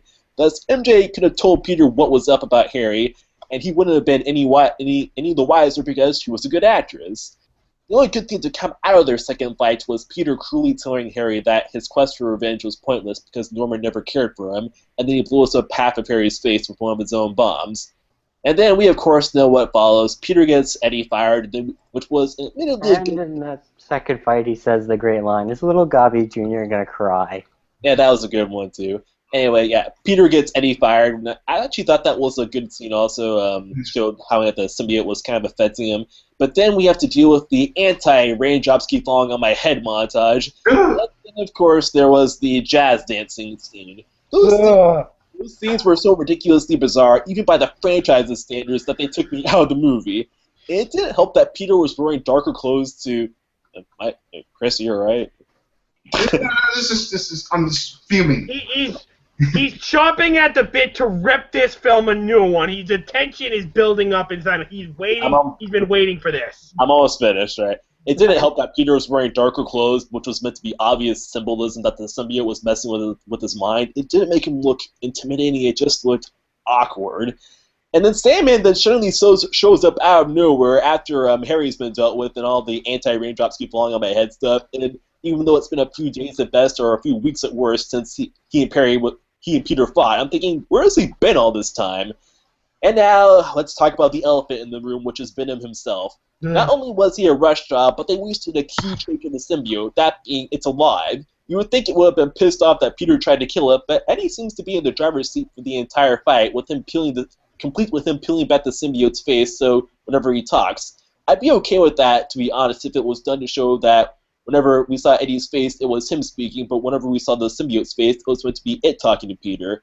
However, I will admit the climax was pretty epic, and Harry's big damn heroes moment was awesome, in addition to the banter between him and Peter during the fight, along with Peter separating Eddie from Venom. Then Venom gets blown up along with Eddie, and that was the final nail in the coffin for me. Like, I can let Venom being blown up go since there was still another piece of the Venom suit out there in Dr. Connor's lab, but not Eddie due to the fact that it was pretty much the film rushing to tie up one of its final loose ends. They easily could have left Eddie with partial amnesia or whatever as a partial sequel hook that could have given them a reason to continue the franchise if they wanted to, but it would also satisfy fans if it was the end. It also sucks even more because Venom was the first completely evil bad guy in the franchise, and then boom, he's dead. What a waste. I'd give this movie either a 4.5 or a 5 out of 10 in that it started off with a lot of good ideas, but none of them were fully realized. Like I said, MJ alternated between annoying and sympathetic. Peter and Harry's rivalry wasn't all it could have been. Sandman's storyline is basically unresolved. And Venom, yeah, I've already talked about him.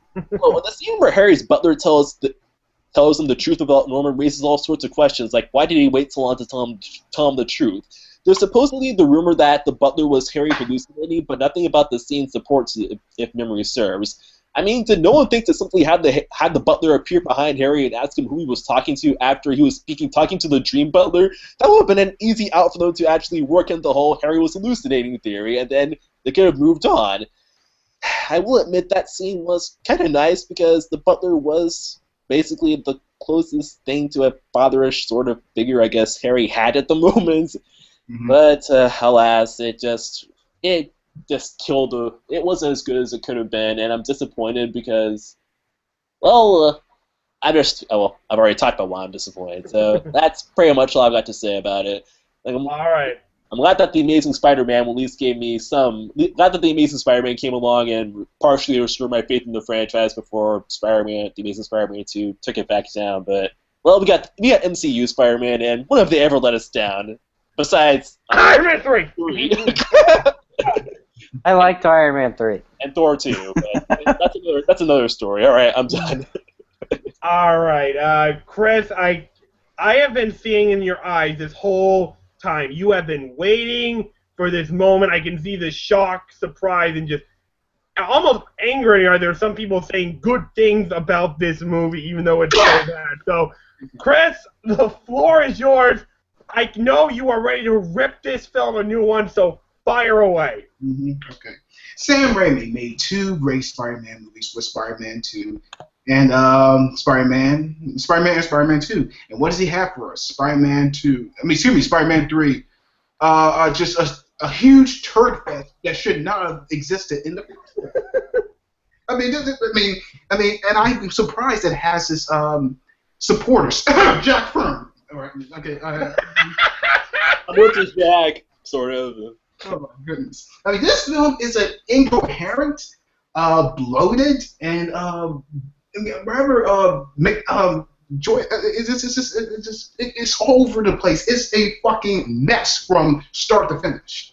You know, it's just like the screenplay wasn't as swiftly written as the first two Spider-Man movies were.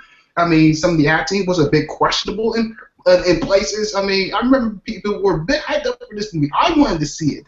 I think my expectations were a little too high when it comes to this movie. You know, certain plot, certain elements of the movie just like I got bored with them. Especially with the whole Peter and MJ romance. It's like that whole shit dragged on. It's like, who gives a fuck about that? God damn it! You know, you could drag it on as long as you could. Shit.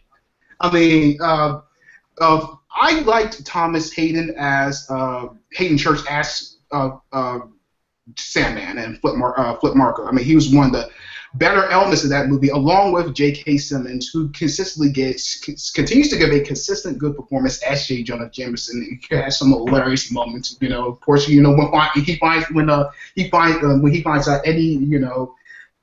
Eddie's photos are fake. He's like, I haven't printed a retraction in 20 years. Oh, and of course, the scene with the kid, you know, it's like I give pay $50 for that camera. I mean, how much of that camera? It's like $50. It's like $100 actually. $100. Okay, all right. And also, I hated the. Damn it! I hated the Peter Parker. God damn it! And again, with the whole.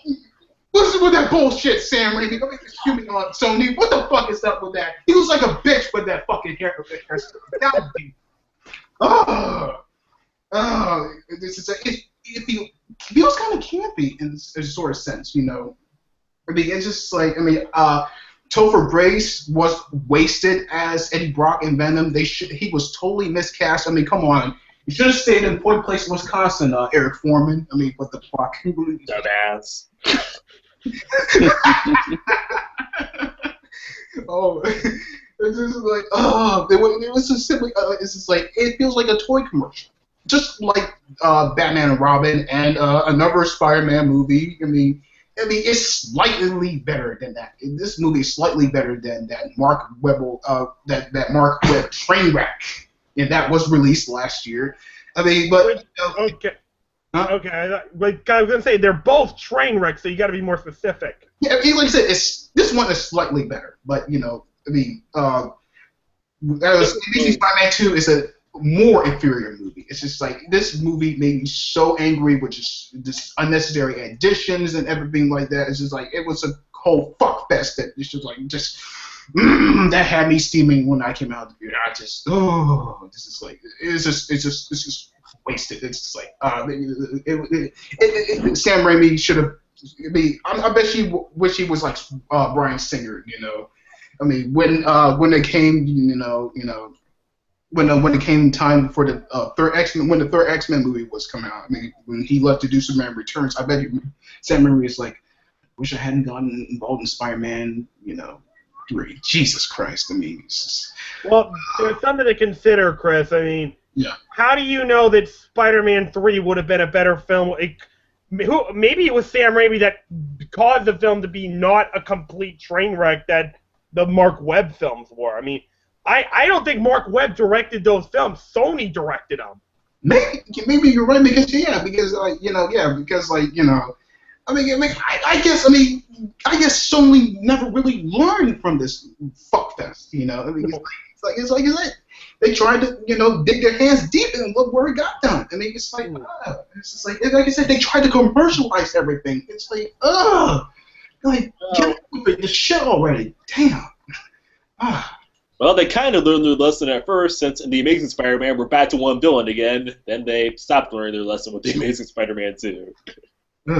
Yeah, but yeah, this is like this the whole Sam Raimi his tenure as at the whole franchise went on with a whimper. It's like Jesus, oh my goodness, deserved better. I'm not going to argue with you on that, Chris. I'm not.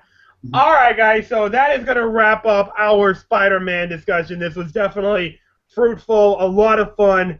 Now, as always, because it is the final show of the month, we have one more segment to go over. All of our veterans know what that segment is, but David, Mike, and Matt, because this is your first time, or, well, David, this is your second time on the show, but Mike and Matt, this is your first time. One thing we do at the end of every month on our show is we do what is called collection updates, where we show off any new movies or TV shows or video games that we have gotten during the past month, because many of us here are collectors of these items. We like buying, like collecting, growing our stuff. So if you have bought any new movies, TV shows, or video games during this month, now is the time to show it off. So, Chris, I'm going to come to you first. Have you acquired anything new that you would like to show off this month? No, but I'm going to continually hit the wall so many times in frustration. Because I have not had to take anything that I want. Okay. Colton, I will come to you. Have you acquired anything new cool this month? Just a couple of comics, but they're downstairs in my bedroom, so I don't want to go down there to get them. There's Sonic and whatnot. Nothing special about the issues. All right, David. What about you? I'll be right back. Just keep going. Well, wait for him, David. What about you? Yeah, I've actually picked up several things this month. I actually did attend Force Friday, and I picked up several of the Elite Series Force Awakens figures. Here's the new Stormtrooper. Must have. Okay. Here's Captain Phasma. Woo! That's so cool. And of course, I had to pick up Kylo Ren. Mm. And these are Elite Series. These are die cast, so they're like really heavy. They're made out of metal, so they're durable. And here's also BB-8 that came with Rey, also die cast. And yesterday I went to one of my kids' favorite stores, Five Below, and to my amazement, they actually carry Star Wars stuff, and I actually picked up this trivia box for Star Wars. All right. And we got home kind of late last night. I had my wife ask me some of these questions just to see how I do. I made her ask me 20 questions, and there's questions like, who manufactured 2-1B? And who is 2-1B's assistant in Echo Base? And I only got 4 out of the 20 correct. So, yeah, it's kind of tough. And I also picked up the Target BB-8 as well. Okay. And as far as video games goes, I picked up the Gears of War Ultimate Edition. I played this a lot on 360. Mm-hmm. And it's pretty much the last 3 multiplayer maps. I really didn't care for the campaign too much, but that's what I primarily play is multiplayer. Okay. And I also picked up my Halloween costume. I'm going to be Kylo Ren. And here's and it was actually only $40, so I thought that was pretty cheap for a Kylo Ren costume. It's a full cloak, the scarf, and the mask is kind of cheap and plastic, but hey, I think it works. Here it is. All right. And I have really bad vision too, so it's kind of hard for me to wear any type of mask. So I was trying to figure out kind of like a hack to wear this mask. And I went online and I saw everything from people taking the lenses out of their glasses and gluing them inside the mask. And I was like, no way, I'm not going to do that. I would have an extra pair with this prescription. So basically what I figured out late yesterday was to take the goggles that I use when I weed eat and take the string out and just weave the string from the mask, from the mask into the goggles. And this, I don't know if you could see what I did here, but I just weaved it in there. So now I can wear my glasses with this mask. Okay. And that's pretty much it. All right, Colton, I think you might have brought something up, so I'll come to you in just a moment, but since we brought up the subject of Kylo Ren, I have a colleague of work who has brought up a outrageous theory regarding Kylo Ren. I will bring it up, and then I would like everyone to ponder it, and then we will discuss it on a future show. My colleague's theory is this. Kylo Ren is actually Luke Skywalker. What? No comments. We will discuss it on another show, but that is his theory. So, Colton, I will come to you next. What did you bring up? Yeah, it's nothing special, but it's this issue of Mega Man I have. It's the final issue on the crossover between him and Sonic the Hedgehog, and going off the cover, it looks like Street Fighter as well. I haven't had a chance to read it yet, but I like the first crossover event between the two of them, so I'm going to give it a look and then throw it into, make sure I don't wreck it so I can one day sell this thing. All right. Jack, I will come to you. Have you acquired anything? Have you acquired any new movies, TVs, or video games this month? I'm saving my money for New York Comic Con next month. Alrighty then. Matt, I will come to you. Have you acquired anything new, movie, TV, or game-wise this month? I honestly haven't, but I got to go on a little rant here real quick. Indulge me for a second here. Okay. What I actually have been doing is going to the library, and it's amazing how many comic book graphic novels they have there. Hmm. And it's like a comic book store. You can like sign up an account, and they will. I mean, I live in Houston, so it's like a huge area for Harris County. So like you go on their website and say, hey, I want all of the Batman books that you guys have, and they'll transfer them from all the different libraries to mine, and I just go pick them up when they're there. All that to say that I've burned through probably 50 graphic novels in the last month. And of the one that I wanted to mention, and I say this because I know we're all fanboys, comic book geeks, whatever, is there's a book called Irredeemable, and I had never heard of it before, but John Schnepp brought it up on Collider Heroes, and it is the best comic I think I've read in the past 15 years. It was interesting to me because I picked up a book called Superheroes and Philosophy, and I read the one chapter that Mark Waid wrote, and he basically broke down how, when he wrote Superman Birthright, the editor asked him, like, why does Superman do this? So he had to create this story of why Superman was Superman, and that became Superman Birthright, the graphic novel, which I read right after that, and then went and read Irredeemable, and I bring all that up because Irredeemable is basically the undoing of Superman. It's like, what if a Superman-like character suddenly, after 3 years of being Superman, got tired of it and became a villain? And because of this research that he did to figure out how Superman became Superman, he then used that as like the negative Superman. So what if Superman was not raised by wholesome Kents? What if he somehow ended up in foster care and was through the system? What if the people he worked with on a superhero team were not Wonder Woman, Batman, and all had solid, morals? What if they all had questionable morals? How would that affect him? How about when he reveals his identity? Lois Lane, of course, keeps it a secret. What if the bitch he's with can't do it, and it gets out? And it's just like you see through the story all these little things that just build and build and build to him just going crazy and destroying everything. And like when he goes crazy, it's like Superman. Like the one scene that I was just one of those like, holy crap, is he gets mad and goes into the atmosphere and just starts. I think he tears part of the moon and just starts throwing it down in a country, so destroys an entire country with a meteor shower that he creates from the atmosphere. Damn. So if you guys have not read Irredeemable, it's by Mark Waid, go find it, go read it. I haven't finished it yet. I don't give a crap. All I can say is an insane asylum inside a sun. Go read it. I can't recommend it enough. So that's my new thing this month. All right. Mark Waid did Kingdom Come, right? Of course. Yep. He did Kingdom Come as well. All right. Mike, I'll come to you. Have you got any new movies or TV shows or video games this month? Well, besides picking up the new season collections of Agents of S.H.I.E.L.D., Agent Carter, Flash, and Arrow. Tomorrow, S.H.I.E.L.D. returns. All 4 of them came out this month. I've picked them all up. I'm caught up with all of them except Arrow. I've got a few more episodes to get caught up with that. But just yesterday, I picked up Lego Dimensions. Lego Dimensions. Oh boy. Yes, I love Legos. I love Marvel, DC, Portal, Back to the Future. And so, yeah, needless to say, that's where pretty much most of my paycheck is going this month. Now, I have a question for you, because I've been thinking about getting this game. Do you have to get all the playset stuff to play the game?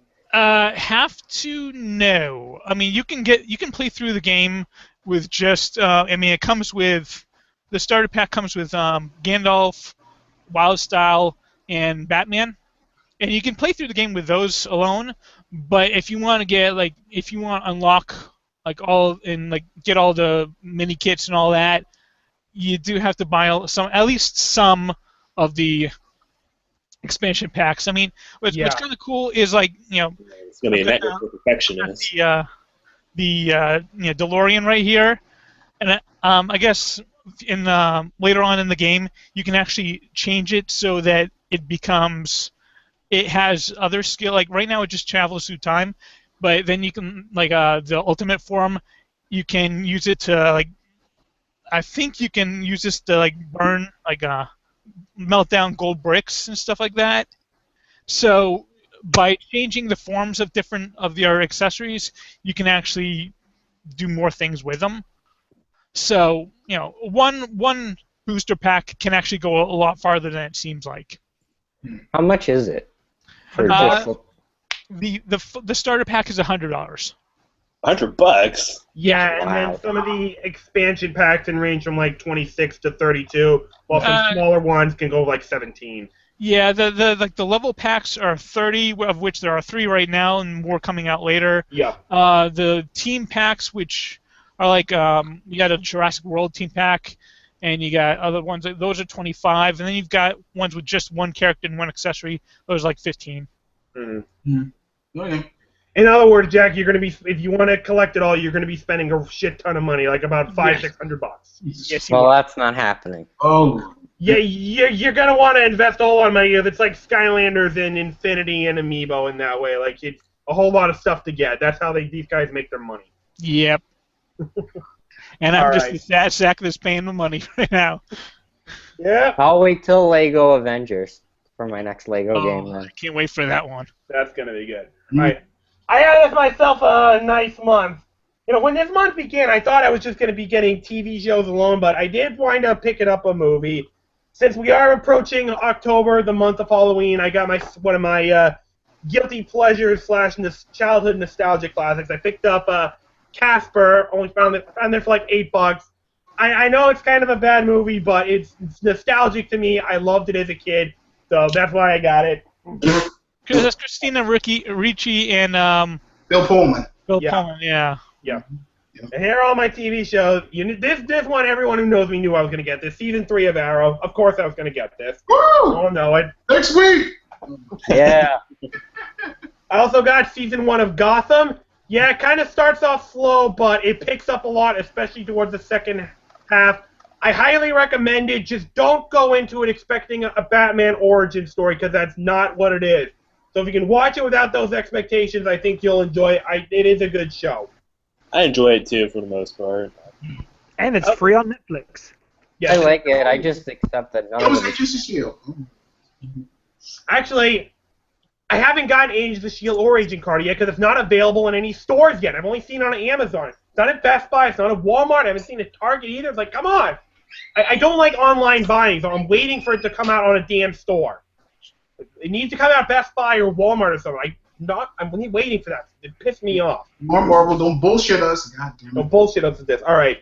I also picked up Season 1 of Star Wars Rebels. I enjoyed this show very much.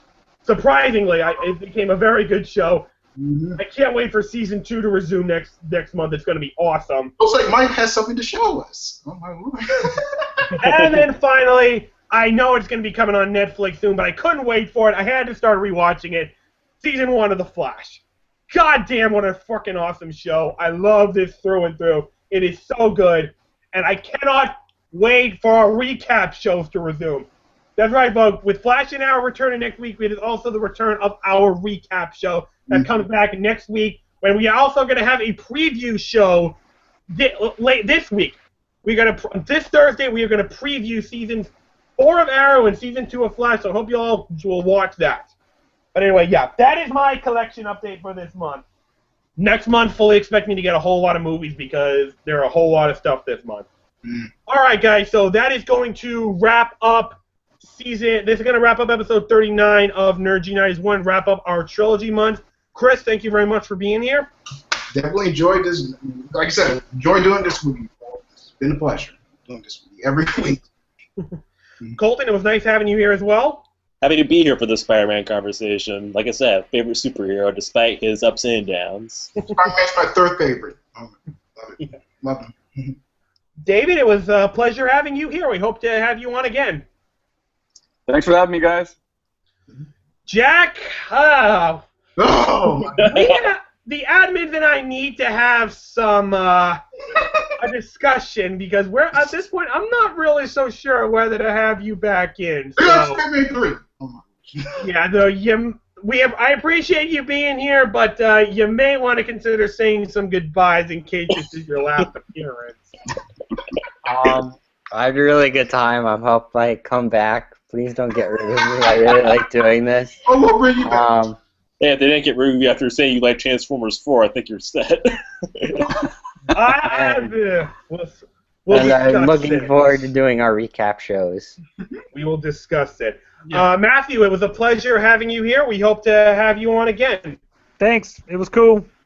All right. And Mike, we thank you for being here as well. We hope you had a good time, and we hope you will join us again some other time. I did. Here's my Agents for Shielding Agent Carter. Oh. Amazon, baby. Yeah. Best Buy, get that now. Don't be fucking with me about this. I need to get those seasons. Ugh. Just get them online. And it was great to meet all the new people. Yeah, I'm not big an online shopper, Jack. All right, so guys, don't forget, this week, this Friday, Avengers: Age of Ultron is released on DVD and Blu-ray. I'm sure a lot of us will be getting those. And next week, we'll begin our Monster and Horror Month. We will be discussing movies from the monster movie genre and the horror movie genre. So, any fans of the monster movies and horror films, we hope you will join us for those and watch those shows as well. Of course, it's the month of October, so we got to do something horror-related. And Chris and Caleb, I hope we'll be able to carry this, as I will only be joining the first one, but I will be joining for the beginning. So, guys, thank you all very much for watching. Thank you, everyone, for being here. Thank you for watching, everyone. Have a great night. Bye. Bye.